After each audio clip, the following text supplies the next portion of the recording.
Painted painless learning.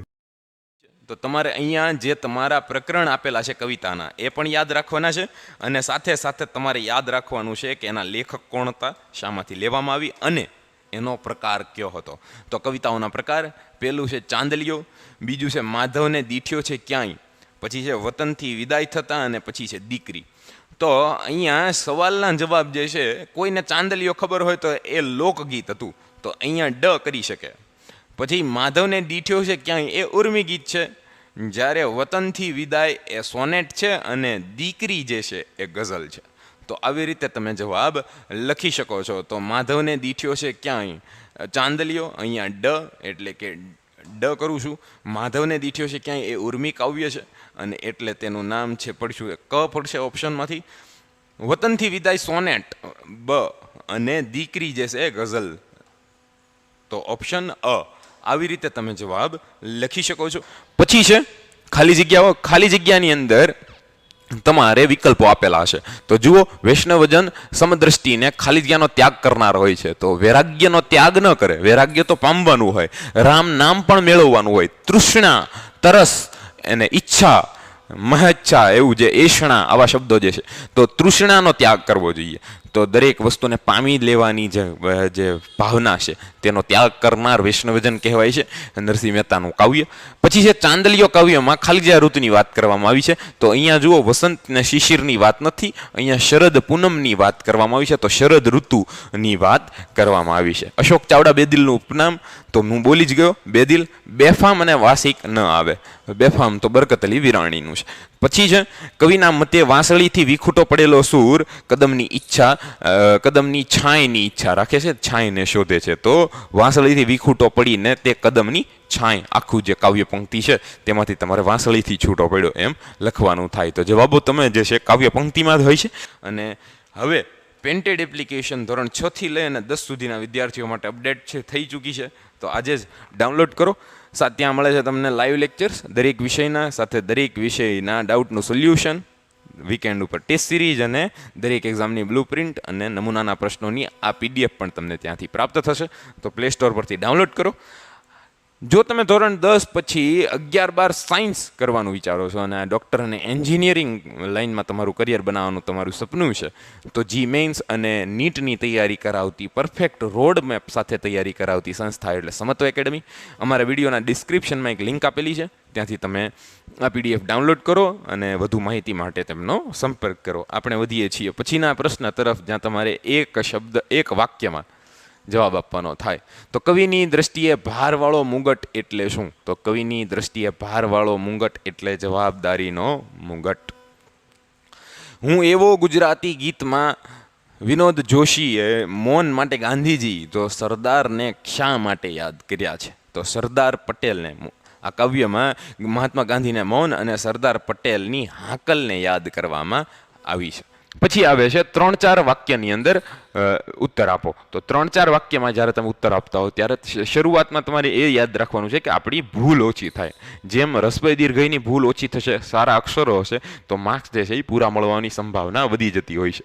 તો કવિના મતે કોના દર્શન કરવાથી 71 પેટ તરી જાય છે? ફરીથી વૈષ્ણવ વજન, તો તેને કહીએ તો સાચું વૈષ્ણવ વજન જે છે, જે મોહ માયામાં લેપાતો એટલે કે વીંટળાતો નથી, જેના હૃદયમાં દ્રઢ વૈરાગ્ય છે, બ્રહ્મચર્યનું પાલન કરે છે, જેને કોઈ સંવેદનાઓ સ્પર્શી નથી શકતી, જેના માટે દુઃખ અને સુખ, રડવું અને હસવું, તડકો અને છાંયડો, તમામ સ્થિતિ સમાન છે, જેનામાં કામ, ક્રોધ જેવા આંતરિક શત્રુ ઉપર વિજય મેળવ્યો છે, દંભ નથી, લોભ નથી, છળ કપટ નથી તેનામાં, તેવા સાચા વૈષ્ણવજનના જો દર્શન થાય તો એ દર્શન કરનારના 71 જે પેઢી છે તે તરી જતી હોય છે, તેનો ન્યાલ થઈ જતા હોય છે, એમ તમારા જવાબ લખવાનો થાય. તો અહીંયા જોઈ શકો છો કઈ રીતે લખવું. યમુનાના ઝીલમાં કોનું તેજ રેલાય છે? ફરીથી માધવને દીઠ્યો છે ક્યાંય, હરીન્દ્ર દુબેનું ગીત, અને તમારે એમાંથી જવાબ લખવાનો છે. તો વાંસળીના સૂર જે કૃષ્ણથી છૂટો પડ્યો છે, તેનું વિરહ એને સહેવાતું નથી, તેથી કદાચ કૃષ્ણ જે વૃક્ષની ડાળ પર બેસી અને વાંસળી વગાડતા હતા, કદમના વૃક્ષને પૂછે છે, અને ત્યાંથી પછી એ જાય છે કે એ જુએ છે કે યમુનાના તેજની અંદર કૃષ્ણનું તેજ રેલાઈ રહ્યું છે, ને પછી તેને ત્યાં એની પ્રાપ્તિ થાય છે. આઘે ખેતર જોઉં બેકર કરી ઊંચા મને વારતી, એ મારી ભ્રમણા રિસાળ શિશુને બોલાવતી બા હતી. તો જ્યારે વતનથી વિદાયના અંત સમયે બે નિર્ણાયક પંક્તિ આવે છે, એ પંક્તિ તમારી સામે છે અહીંયા.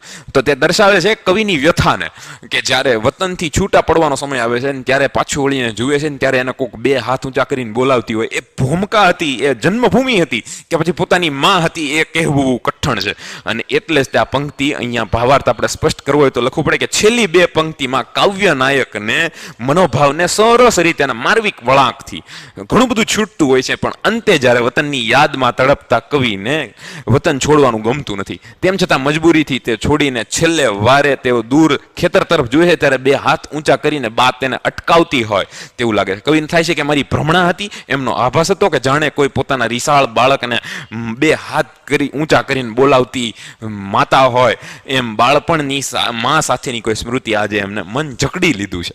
અને પંક્તિના અંતિમ શબ્દો કવિની કરુણજનક વિવશતાની ધોધક બની રહે છે, તે ઉદ્ઘોધક કહી શકાય, અને તે પ્રગટ કરે છે, તે દર્શાવે છે કે કઈ હદ સુધી કાવ્ય નાયક જે છે તે દુઃખી છે, વિવશ છે, કારણ કે મજબૂરી હોય છે તે વતનથી દૂર કરી દેતી હોય છે. તો આ ખાસ મહત્વનું. હવે આપણે પહોંચ્યા છીએ 10-12 વાક્યના પ્રશ્નોમાં. 10-12 વાક્યના પ્રશ્નોમાં પણ ખાસ યાદ રાખો, આવી રીતે કર્તા કૃતિ અને કૃતિનો પ્રકાર લખો કે જેનાથી તમને ફાયદો થાય. પછી તમે એ કૃતિ વિશે જે સવાલ પૂછવામાં આવ્યો છે તેના વિશે તમારા શબ્દોમાં, અહીંયા શબ્દો જે છે તે અઘરા લાગે તો તમે પોતાનું રીતે વાક્ય રચના બનાવી શકો છો, જે જવાબની નજીક હોય એ જરૂરી છે. પછી તમે નજીક ન હોય એવી રીતે લખો તો એ ગપ્પો કહેવાય, તો એમ ન હાલે, બરાબર. તો વતનથી વિદાય થતી વેળાએ કવિની વેદના તમારા સંદર્ભમાં લખો. તો તમારે યાદ રાખવું પડે કે એને વન, જન, ડુંગર, નદી, વતનની કોતર, ખેતર તમામ વસ્તુ છોડવી પડતી હોય છે. અને ઘરેથી બંધ કરી દે છે. ઢોરને પણ પોતાના કોઠારની મમતા હોય છે, તો કવિને તો પોતાના વતનની હોય જ તે. તો કે જેને વિચાર શક્તિ નથી એવા પશુઓ પણ પોતાનો ખીલો યાદ રાખી લેતા હોય છે અને ત્યાં આવીને ઊભા રહી જતા હોય છે, એમને ઘર યાદ રહી જતું હોય છે. તો આપણે તો મનુષ્યો છીએ, આપણે તો વિચારીએ છીએ, તો આપણને તો વતનનું હોય જ ને.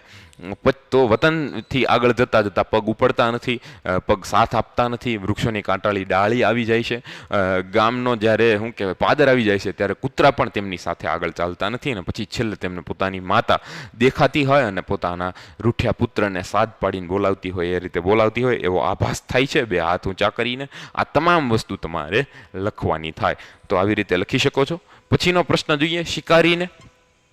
અને આ કાવ્યમાં પ્રકૃતિ જગત અને પ્રાણી જગતનું સૌહાર્દ તમારે દર્શાવવાનું છે. તો શિકારીને જે સુરસિંહજી તખ્તસિંહજી ગોહિલ કલાપી એમનું ઉપનામ છે, સાહિત્ય પ્રકાર છે ઉર્મી ગીત, અને તેની અંદર નાના રહેવા દે સંહાર આ તું, સંહાર યુવાન તું, તો આવી રીતે સંહારતા પક્ષી સુંદરતા ના મળે. તો આવી રીતે તમારે એક કાવ્ય તમારે આખું સમજાવવાનું છે કે આ વિનવણી સૂચક છે, શિકાર કરવા જેવું ક્રૂર કર્મ એક પણ નથી. પછી છે સૌમાં પરમાત્મા રહેલો છે, પક્ષીનો સંહાર કરવાથી તેનું ફક્ત મૃત શરીર પ્રાપ્ત થશે. જો ઈશ્વરની પ્રાપ્તિ સાથે પક્ષીના મધુર કલરવની પણ પ્રાપ્તિ કરવી હોય તો આપણે તેને માણવું જોઈએ શાંતિથી. તો એ આ તમામ વસ્તુ અને વસુદેવ કુટુંબકમની ભાવના સાથે કવિ જે છે અહીંયા શિકારીને શિકાર કરતા રોકે છે. તો આ આખું તમારે જવાબ આવી રીતે લખવાનો છે. ગની દહીવાલાની ગઝલ દિવસો જુદાઈના જાય છે, એમાં કવિની મનસ્થિતિ જે છે એ તમારે રજૂ કરવાની થાય. તો આ ગઝલ જુદાઈના ભાવને નિરૂપતી કે દિવસો તો જુદાઈના જાય છે પણ એ જશે એક દિવસ જરૂર મિલન સુધી, કે મારો હાથ જાલીને લઈ જશે મુજ શત્રુઓ જ સજન સુધી. તો અહીંયા જે વિરહની ભાવના વચ્ચે પણ આશાની નાની એવી ચિનગારી એમને દેખાઈ રહી છે, અને એમને છે કે એક દિવસ મિલન જરૂર થશે, અને જીવનમાં શત્રુ આવ્યા હોય તો એ પણ મને મંજિલ સુધી લઈ જશે, મારા પોતાના જન સુધી લઈ જશે.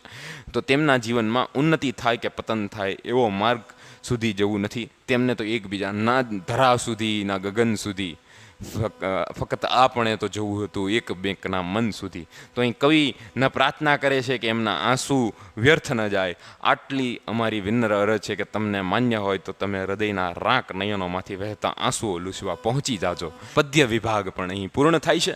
તો તમને ખબર પડી હશે કેવી રીતે પ્રશ્નો લખવાના, કેવા પ્રશ્નોની પેપર સ્ટાઇલ છે, અને તમારે 1 માર્કની અંદર 3 જે વિભાગ આવે છે એની અંદર દરેકમાંથી પૂછાઈ શકે. આપણે પરફેક્ટ તૈયારી સાથે જવાનું છે અને એક્ઝામ આપવાની છે. તો આપણે મળીએ છીએ વ્યાકરણ વિભાગમાં. Painted painless learning.